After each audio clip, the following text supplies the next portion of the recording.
a picture. Take it. Oh. A recap of what we covered last time. I hope to keep it short before move to what we probably are going to do this time. So last time we looked at some claims that were asserting that feminism is either outdated, dead, or not fulfilling its purpose or achieving its goal. And we managed to try and debunk or look at how differently we can look at it altogether. So there are two main assumptions. The first assumption was that feminism, like we've come to the end of the story of feminism, being that it's been 60 plus years of feminism, and then if feminism has not won or it has not achieved its purpose, then clearly it has failed or it has lost. But that philosophy kind of tends to overlook the entrenched nature of patriarchy, how long patriarchy has been in existence. So it's probably not possible to like disassemble all that in say one lifetime. The next one was that there are a couple of events that have taken place, so that have happened, that surely feminism had the opportunity to like strike down, like make them all go away.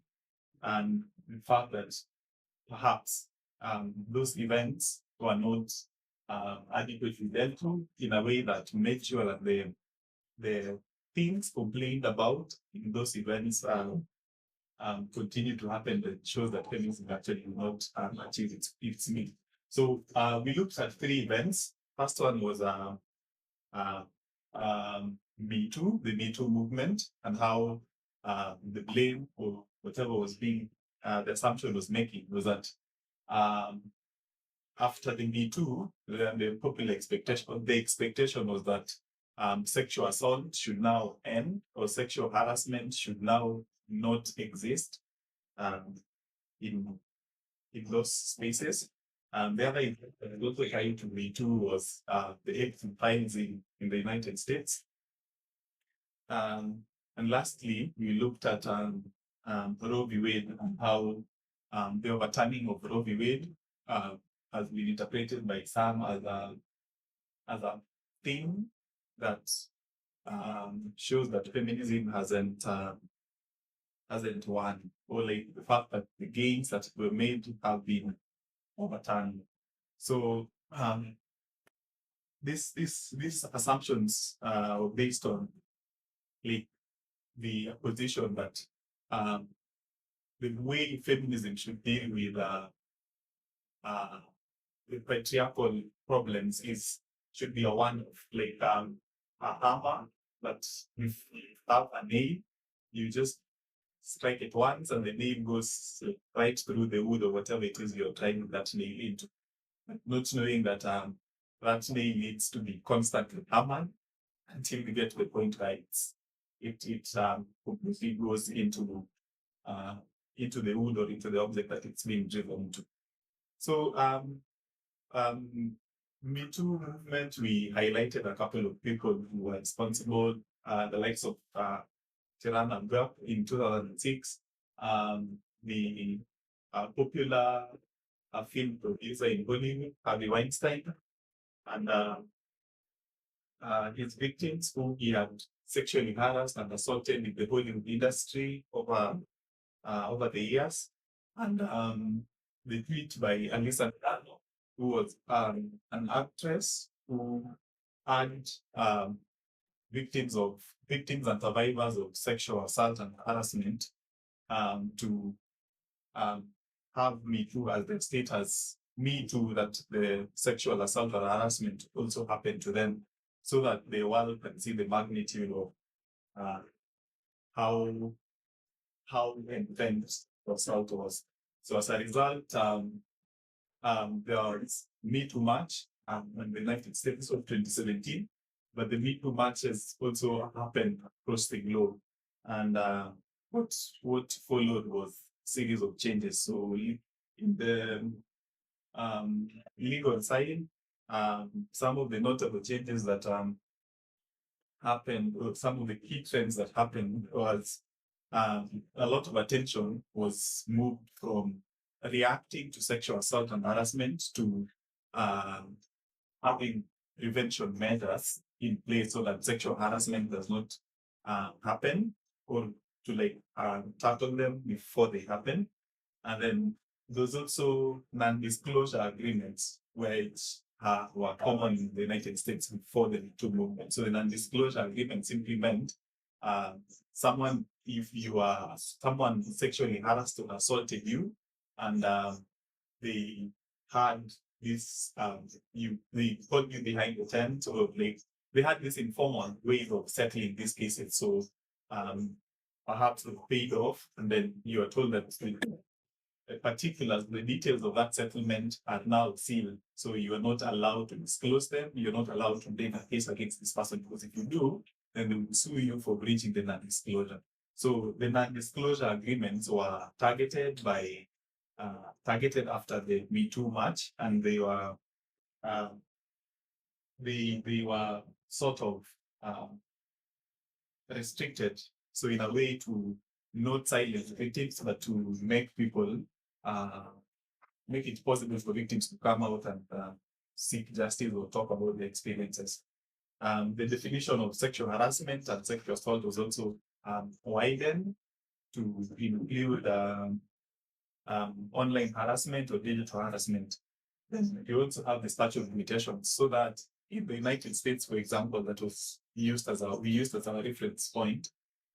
You had a particular period of time within which you could bring a case for sexual assault. So your period ikiisha, you cannot bring a case. So the victim, it's like the victim, you're gonna go, you have this window, but beyond that window, you are helpless. We cannot help you. So that period was also extended. And the main aim of Me Too was to create awareness about relieving women. So I think if we look at, if we critically look at what the Me Too achieved vis-a-vis the claim that Me Too did not achieve anything, we can clearly say that Me Too achieved quite a lot. So I think at some point in this class, I'm going to ask us to probably give examples of how we see Me Too in action today. And I hope we will have those examples. Also, another way of looking at it is you can look at it beyond the United States and see how other countries like France, Ireland, and the UK also dealt with sexual assault after the Me Too.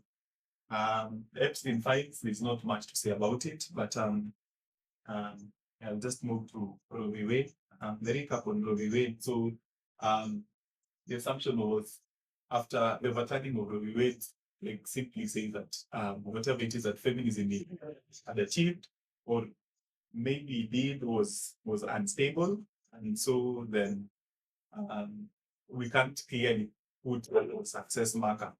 But the different way through which we can look at Roe v. Wade is probably look at from two perspectives. One, we can look at it from the United States angle. The two, we can look at it from a global angle.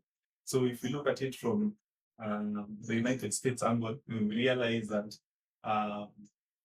sorry, let me begin with the global angle. The global angle shows us that of all countries in the world, when other countries have tried to expand sexual and reproductive rights, which include abortion, only 4 countries have narrowed abortion rights, sexual and reproductive rights. That's the United States, Nicaragua, El Salvador, and Poland.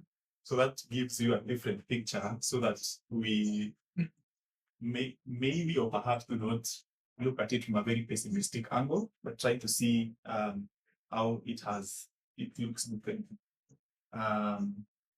It also, another statistic is that around 1.2 billion women of reproductive age live in countries where abortion is broadly legal. So while 801 million women live in countries where abortion is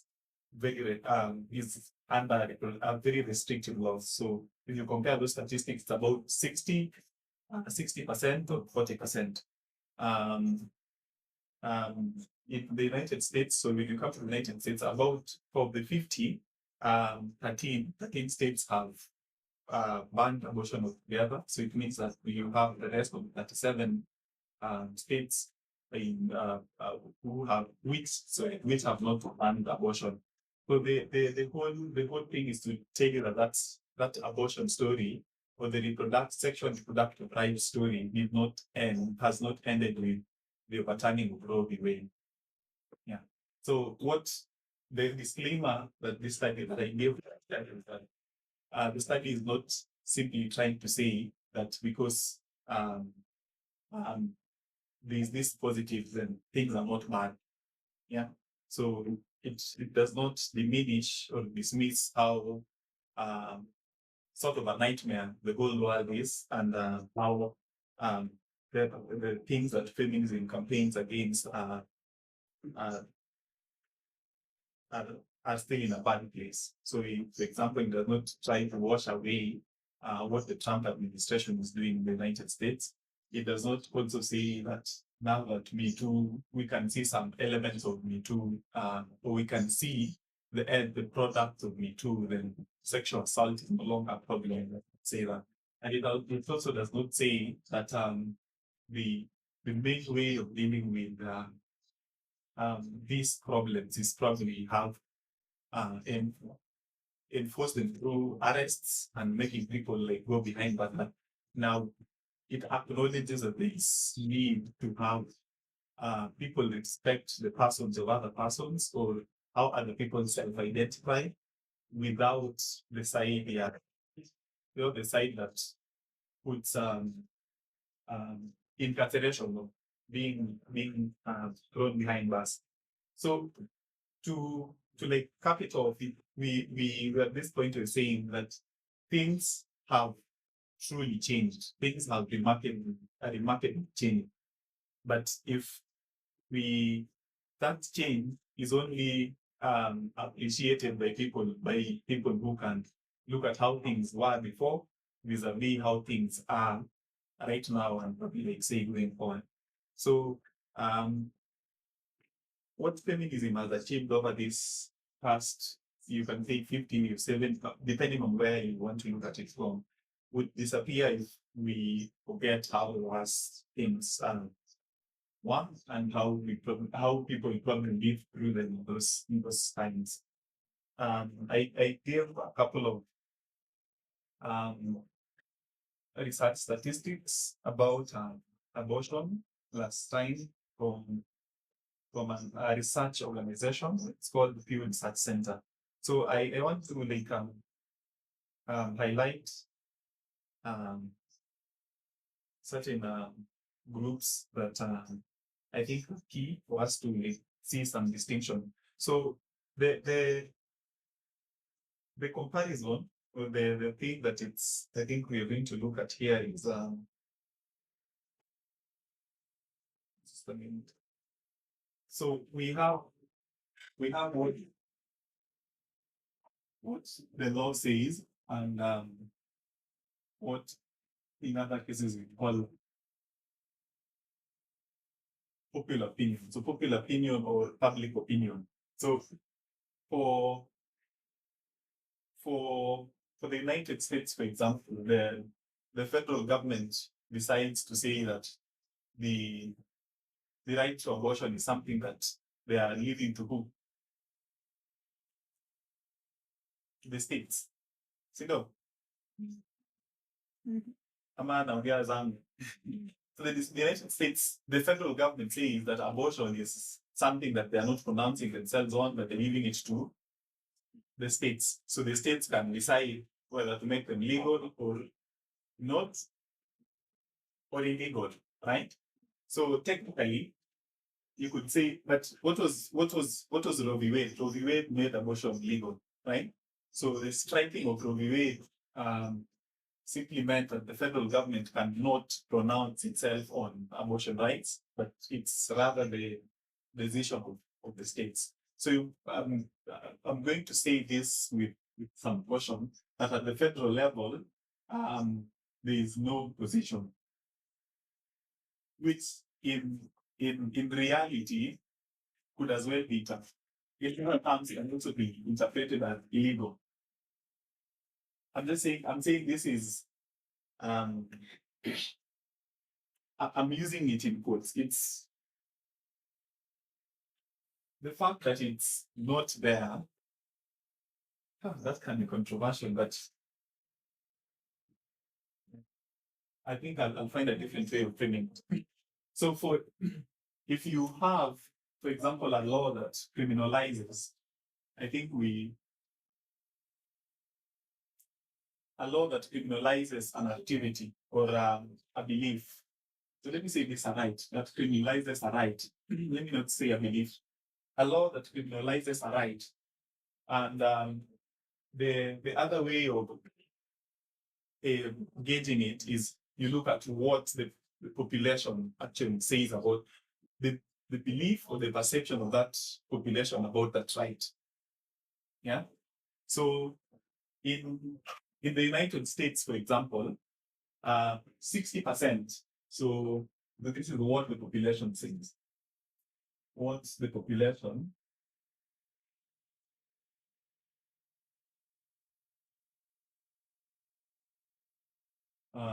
believes. What the population believes.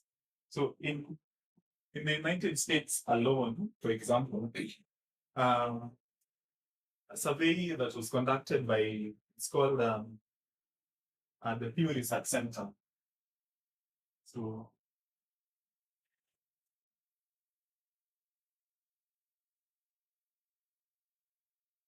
so it found that regarding abortion, so this is the subject. So say that 60% of Americans support abortion.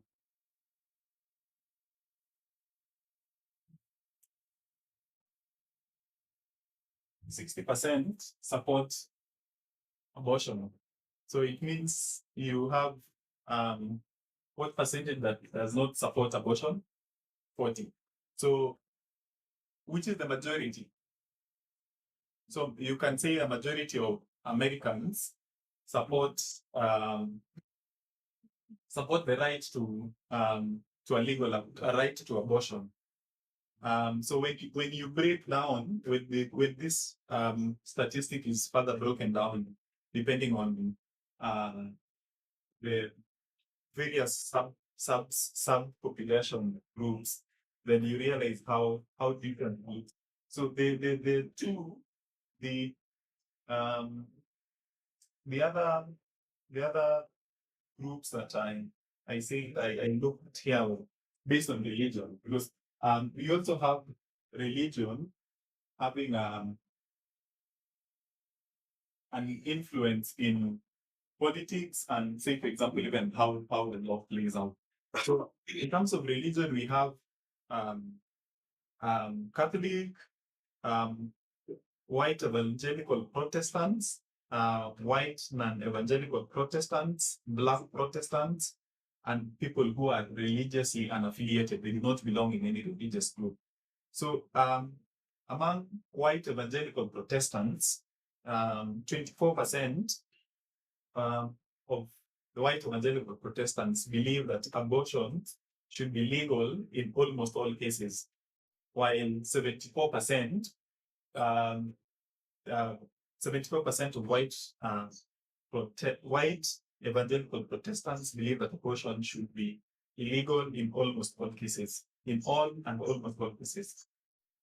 So the white non-evangelical Protestants, 63% of them believe that abortion should be legal in all cases or in almost all cases, while 35% believe it should be legal. Black Protestants believe that abortion should be legal in most cases or in all cases, while 30% believe otherwise. Catholics, 57% believe abortion should be legal. 42% abortion should not be legal. And then religiously unaffiliated, those who do not belong in any group, believe that 82% of them believe abortion should be legal, while 16% believe abortion should not be. The other category that is also determining. So in the conclusion for religion is let's say um, white evangelical, uh, so I would use L for legal and I for illegal. So majority are at illegal.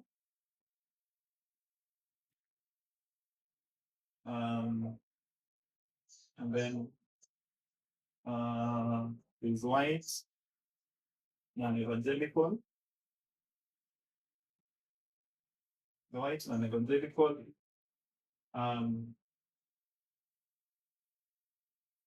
This living and with the majority believe it should be illegal. So here majority believe it should be legal.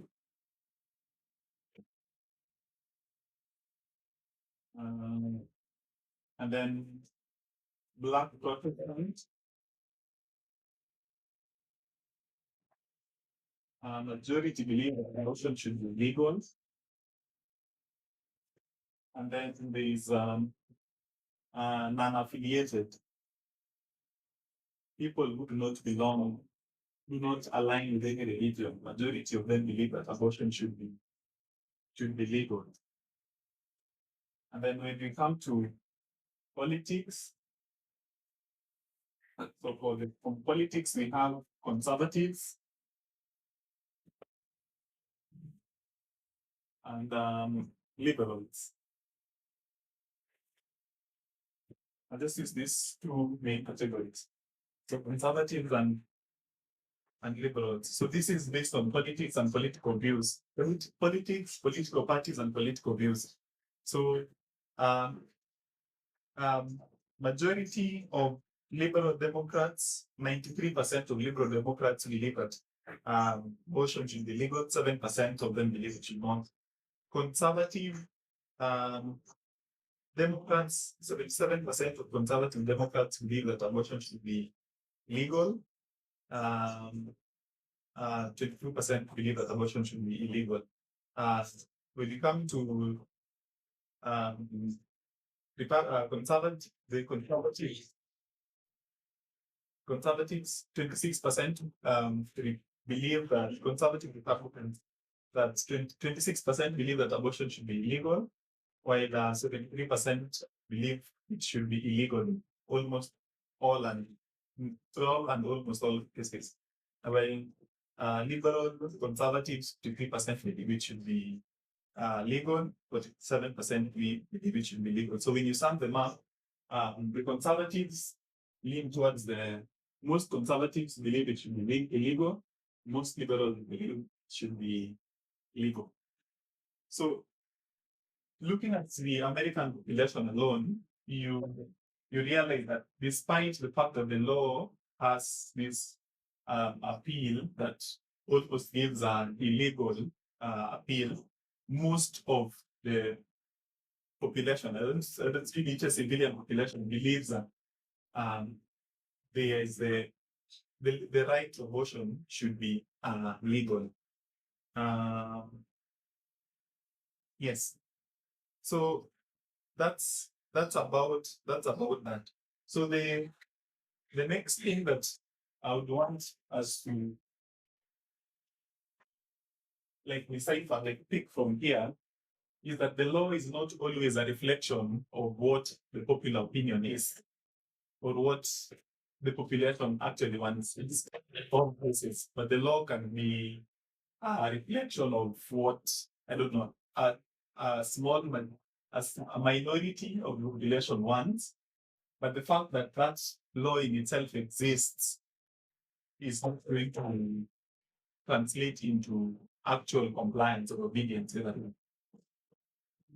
I gave a statistic last time that of the we remember that 13 of the 50 states in the United States have um, banned abortion altogether.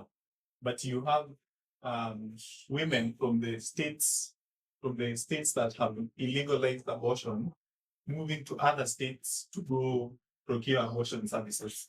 So you can see how the law in itself is not a complete or a total barrier to the enjoyment of a right, to say in simple words.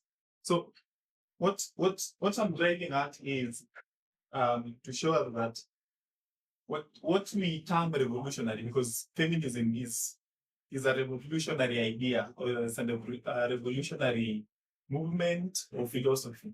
So what is revolutionary unfolds and has unfolded very slowly through these decades, like over time. And the fact that we have certain events, certain things that um,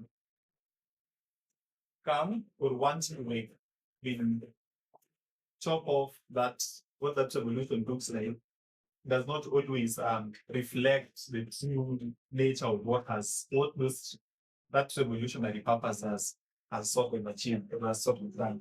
So a statement that sums that up is what is revolutionary has unfolded slowly across the decades. It might be imperceptible to someone who does not remember how normalized the division and the power differences were before. Were before. There's there's a couple of examples I would want to look at, but not this very moment. So I know we um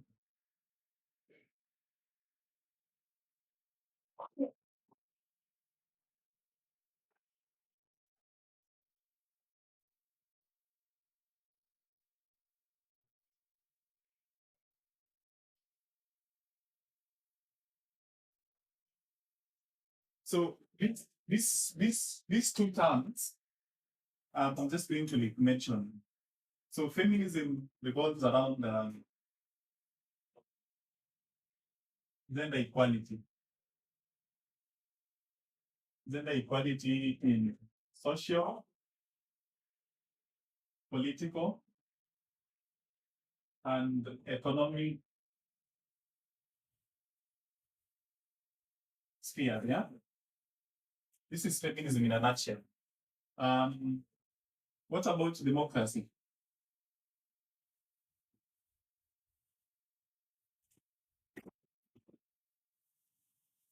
I'd term democracy as majority rule and minority rights.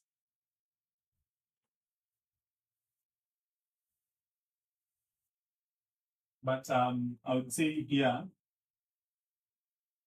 institutions. So we normally say that um, democracy is the simple version of a rule of the people, for the people, by the people. Hey, classic of yangu, but we sound so like that is what people say. But the rule for of the people for the people, I don't know where the all four and meanings nakwanga, but yeah, something like that, right? But you realize what that is majoritarianism, is it? Yeah, unless you go to define what the people in democracy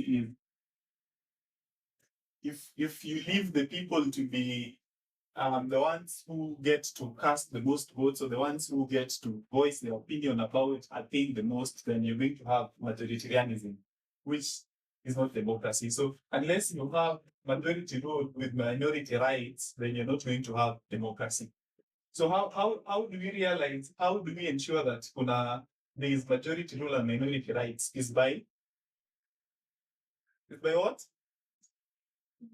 Institutions. Is this making sense? Yeah? Okay. I hope I hope it will. So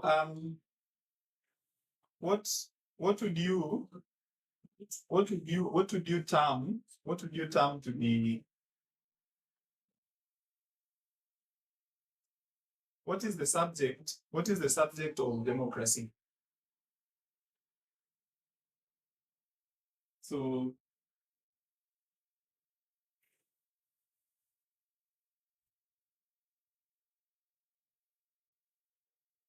and what is the object?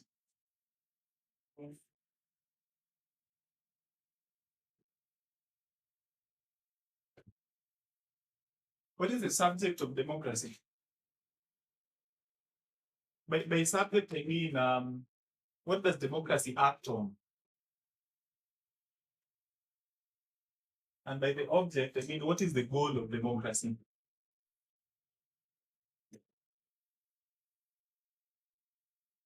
Like what does democracy aim to achieve? That is the goal. So we have a goal object. What does it aim to achieve? Yes, Effie?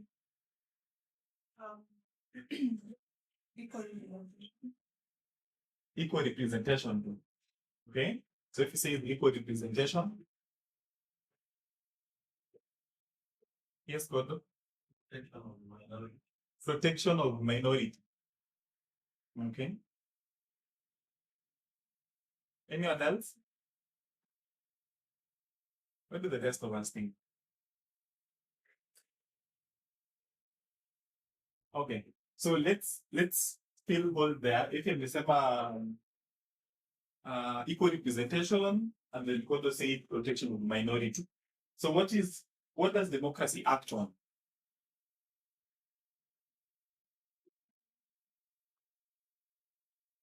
So I'm going to give this and you'll tell me if you agree. So democracy acts on institutions and the object of democracy is human rights. Human rights. So at the end, what it wants to protect or support or reinforce is human rights.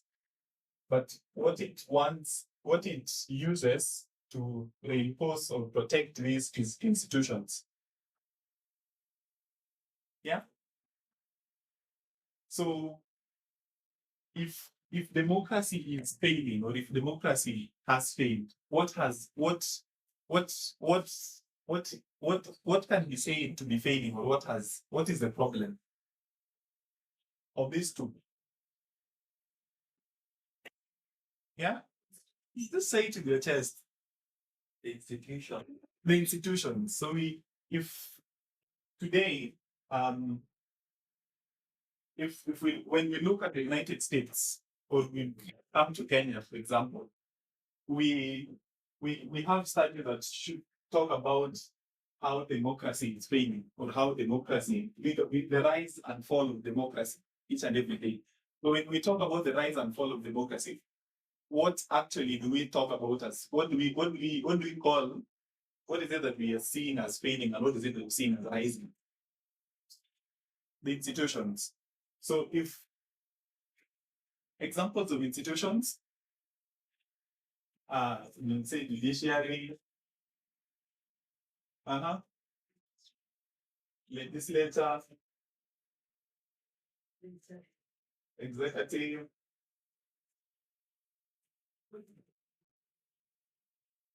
some more institutions,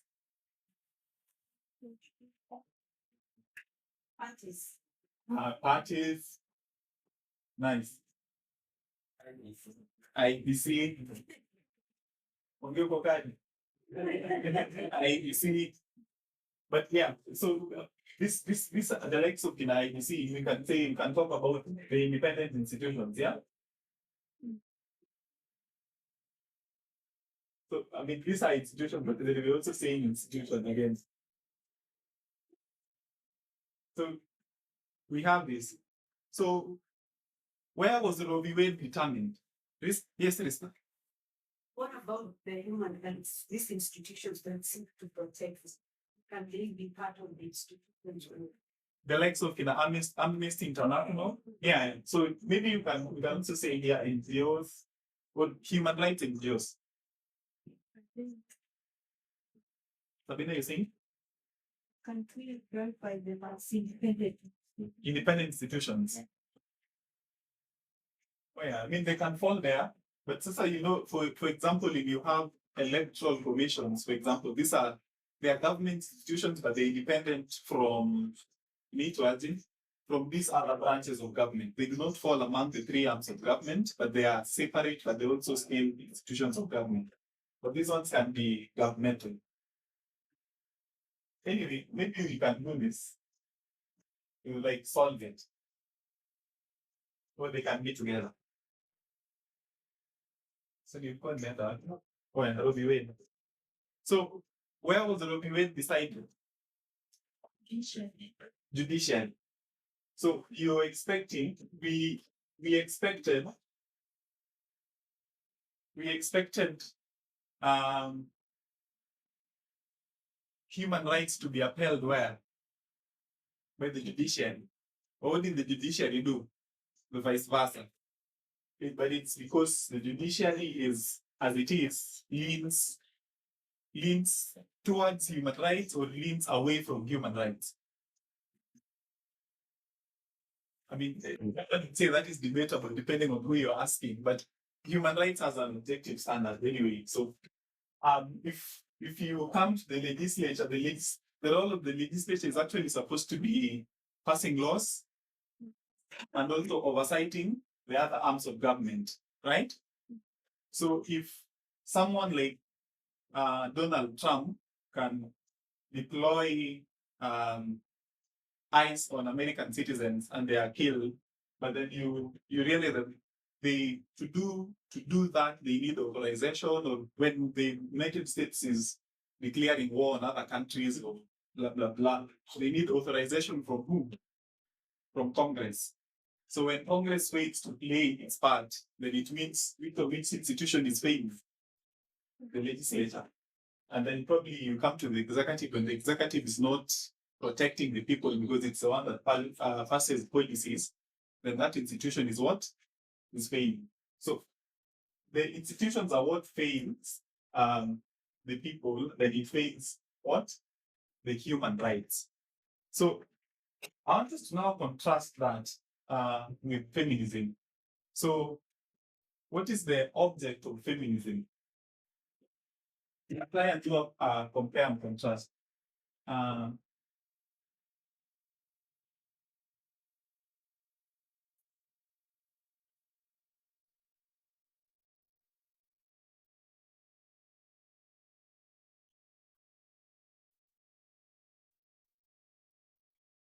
hmm. I do not have answers yet, so I want us to try and for this section, try and see if we can come up with. So one, do we agree that feminism also focuses on human rights? Yeah.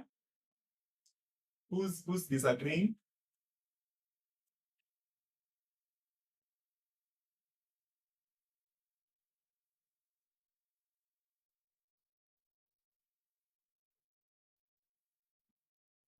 So the object of feminism, we are unanimously agreeing. Oh, Nick, women's rights. Okay. Okay. I see women's rights, but we could say human rights in general. Yeah. Because feminism includes LGBTQ as it is now, and that does not speak to women, right? Yeah. So I could say women's rights for that. So subjects. So what does feminism act on to achieve this?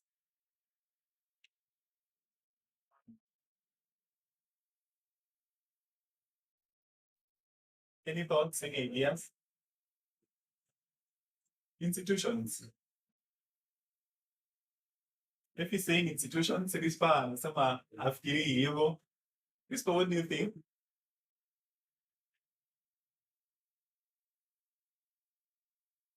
Yes, Sabina. I also think that statement that feminism the institutions depend on the institutions. Depends on the institutions. Yeah. Okay. So to help us get there, I mean, I'm not. We have the three branches of feminism, but I'm not going to look at what's this what Culture. yeah yeah I'm not going to look at culture of feminism. So we have radical and liberal.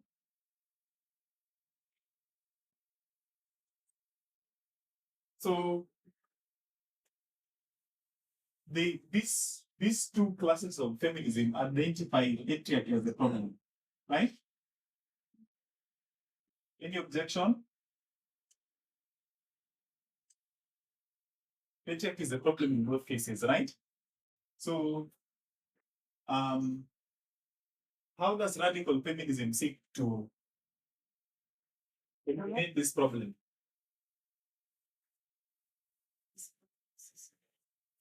Yes. To the root cause. So which is the root? We already took up the root cause, patriarchy. See, they all identify patriarchy as the root cause of inequality. So how does radical feminism want to do away with patriarchy? Dismantle. I mean, dismantle is, I think, even liberal feminism wants to dismantle patriarchy. They both want to dismantle patriarchy. So how? By putting away the Okay. with the institution. What's with the institutions? Yes. Both of them. Let's get to the answer to that. So I want us to start at with a base that works. Yeah. So it's been said that the focus of radical feminism is the mindset.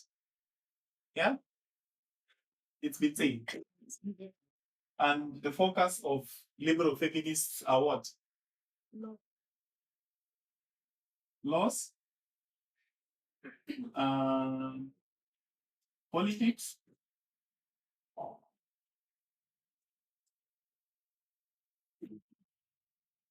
and institutions. Yeah.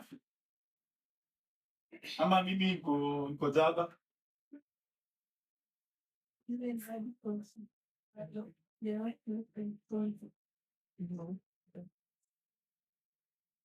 So Sabina is saying she thinks radical feminists also focus on politics. Though you're saying she does not think so. Politics and institutions. So anyone who thinks differently. Ama you it's okay if I do this.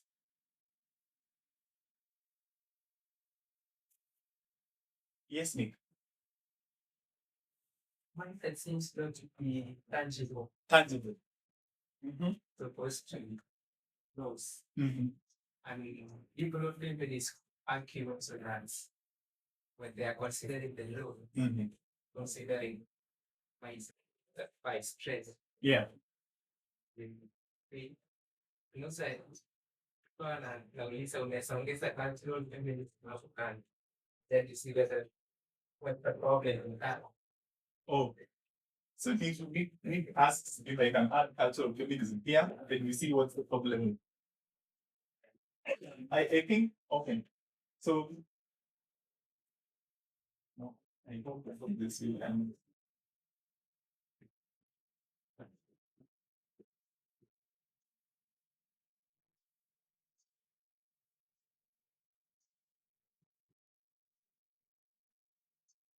So, what does cultural feminism identify as a problem? Patriarchy. Right. It's feminism also. It is feminism, and the reason for me, the reason I have a problem with it is I don't even know what the problem for cultural feminism is. Like what they identify as a problem and what they're curing.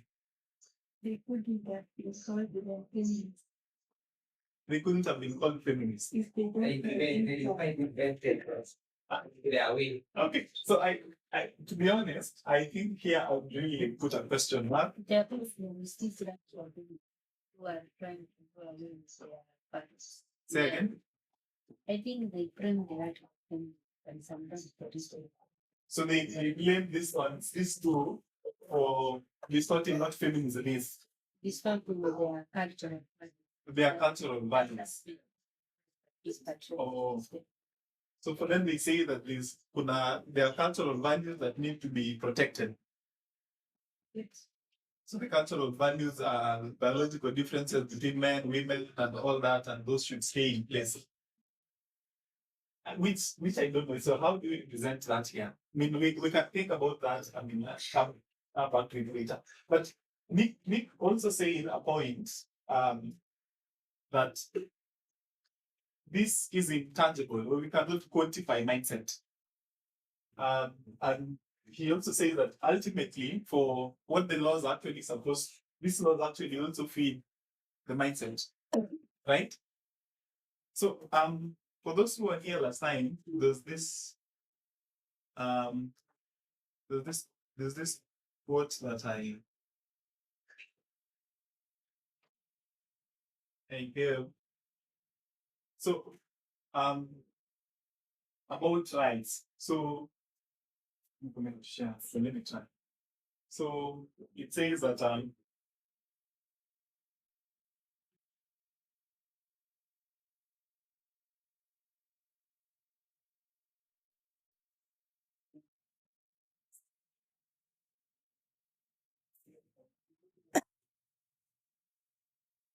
once granted and embraced.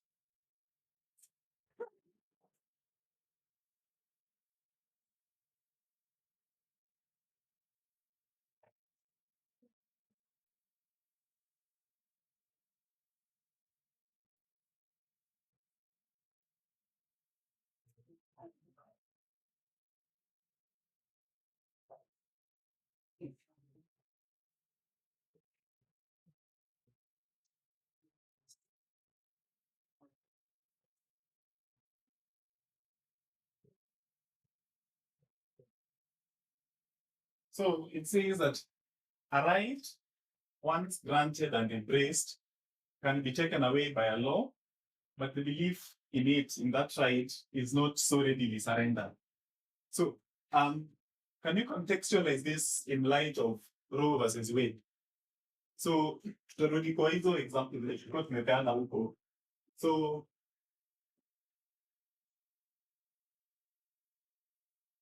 Roe v. Wade was overturned by dogs, right?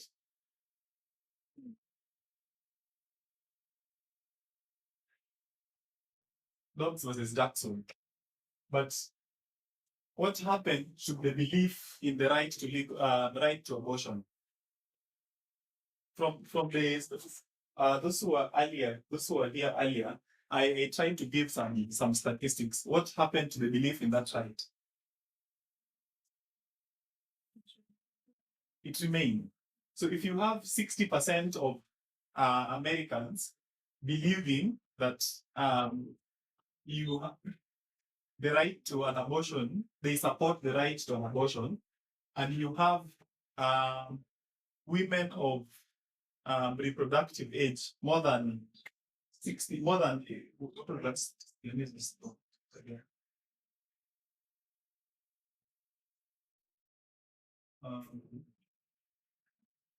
60% of women across the globe believing in the right to abortion, women of reproductive age believing in the right to abortion. What does that tell you about that right? So, and then what I want us to take here as this to be belief and the law. So at one point, you could look at Roe v. Wade as a law. I mean, what the courts simply do is interpret law. The interpretation of a law in itself can be considered a law, in as much as it's not. So because it's something that people can rely on to make a case for themselves. So it's a law. So the belief in a law, Roe v. Wade, which granted a right to abortion, was taken away by another law, Dobbs versus Jackson. But the belief in that law, or belief in that right, the right to abortion, is not what readily taken away or readily surrendered. Yes, Edwin? Yes? Yeah, readily. Sounds also saying Yes. it's interesting to note that I guess the initial law, the initial law was probably a liberal law Yes. at the first initial declaration of rights. Mm. And I think it's interesting to see how that legal law with time kind of changed the mindset of a majority of people, because if whatever survey we gave us was Yes. taken at that time, I think probably the numbers will not support the abortion, because it was viewed as, not exactly Yes. practiced. Yes. So in time, and seeing how a liberal or Yes. what the town is, changing the laws Yes. has almost achieved what a radical ministry. Yeah. Yes. It's Mhm. yeah. Did you get what Effie's point was? Which I think for me is the key takeaway, or like one of the things that we can derive from, like a principle we derive from what this phrase tells us about the world and systems of oppression. So on the one hand, you can talk about democracy declining or failing. But the fact that democracy is declining or failing does not necessarily mean that, so this is opposite. Does not mean that feminism is also declining or failing. So this is what I was aiming to like address by giving these comparisons and seeing it in light of this. So this is the one we take away. The other one is it's really hard to draw a line between what you term as the success of liberal feminism from the success of radical feminism, which like leads me to what I kind of said last time, which I said would seem somewhat controversial, but my way of looking at it is, we as feminists, we are never fully just one identity. We are never fully radical feminists. At least to me, it seems that you are both a radical feminist and a liberal feminist, because you are enjoying the benefit of some law, which has an impact on your mindset. I mean, your mindset, the way you want your mindset reflected is through some law or through something. So what I'll say here simply is the distinction.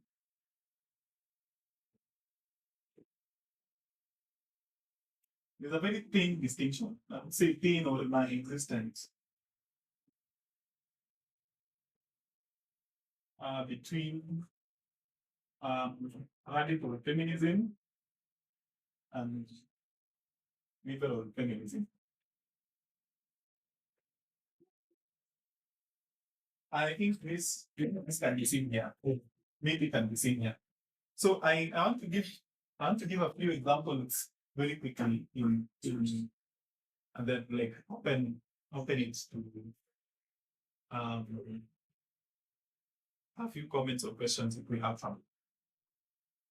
So last time I gave this example before you talk about that. So if and for the people who are on X, which was formerly Twitter, last month, I think February, there was this very viral tweet of a young woman who tweeted herself, like she said, the first in my bloodline to travel without a husband. I don't know if you people came across it. It was something like that made trend. So women in that post, the same thing that happened with what was her name? The woman responsible for the Me Too posts. She was called Lisa Milano. So women were quoting that tweet and that particular tweet, and they were referencing, they were saying they were they were celebrating how they did things that they structurally they were not allowed to do. So then that particular woman was from the Middle East, and if you're aware of the patriarchal patterns in the Middle East, women have to have chaperones, and the chaperones are either their brothers or their husbands. So a woman cannot travel, for example, to a different country or anywhere, could not even appear in public without your husband. But the fact that there are people across other sides of the world who have this right, and this right has been acknowledged universally. So, for example, you have the Universal Declaration of Human Rights that in a sense all like, gives rights to all humans regardless of their race, blah blah blah, all that. So the fact that this law has come to their attention, or they are aware that they have this right, the fact that a regime would come and subjugate them or make them live under an oppressive style where this is like where they're not supposed to do anything contrary would in itself stop them from doing that. I don't know if that point like sort of makes sense. In Afghanistan, for example, women are also barred from making public appearances. In fact, women are barred from singing. But at the time when the law against singing went out, the Afghan women had this, what do we call it, like a rebel move, that they would sing from their houses, from Malio, and their voices they could like echo it. So the driving point in it all is that the fact that a law has been put in place to take away a right that people already believe in will not mean that people will simply tuck the tails and follow suit. In Kenya, for example, I highlighted also this. I highlighted this also last week that almost every weekend there's a group of people who have organized and have queer events around Nairobi, like in Nairobi. But do we have LGBTQ rights in Kenya? We do not, right? In Uganda, in Ghana, in Senegal, these countries that have passed very oppressive and anti-LGBTQ laws, people are complying, yes. But you also have people who know that they are entitled to rights regardless of their sexual orientation or gender expression. And there's an LGBTQ couple that was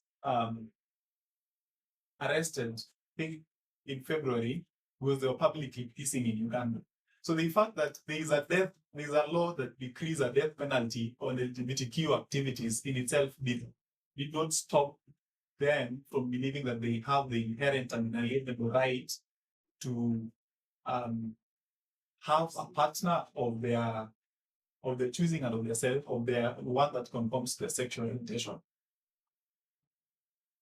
Yes. So if you look at all this, the point that I'm trying to make is the revolutionary effect of feminism has unfolded very slowly, and it has unfolded in a, you'd call it, in a steady manner. Whatever that has been, has in most cases been against what the law has declared or what has been permitted by society. But nonetheless, feminism has it has held the fort, it has held its place, its results are actually measurable, the evidence exists, and it's a cause for, I don't know whether to call it celebration or it's a cause for something that gives you more hope, something that gives you hope, something that gives um, you something to cling on, especially in this time when the world is so broken, in this time when things look like everything else has failed. I mean, nothing seems to be going in the direction that you hope or anticipate or you want, but it does not say that the things that are happening now do not, they do not matter. They still matter, but it tells you that feminism has had an impact on the world, and that the stories of hope are worth telling, and we should not have them in our rear view. We should always have them somewhere. Yes. So I mean, I've come to the end. I think the time is also just right. So the questions tutachukua vile and comments. So mfikirie, like we can think what we can add here. Me pia nafikiria, and then yes, we'll pray.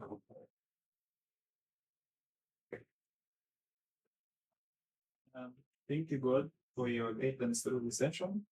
As we continue to the next session, we ask for your leading also. Help us to think on these things and also into our understanding. This is our faith in Jesus' name.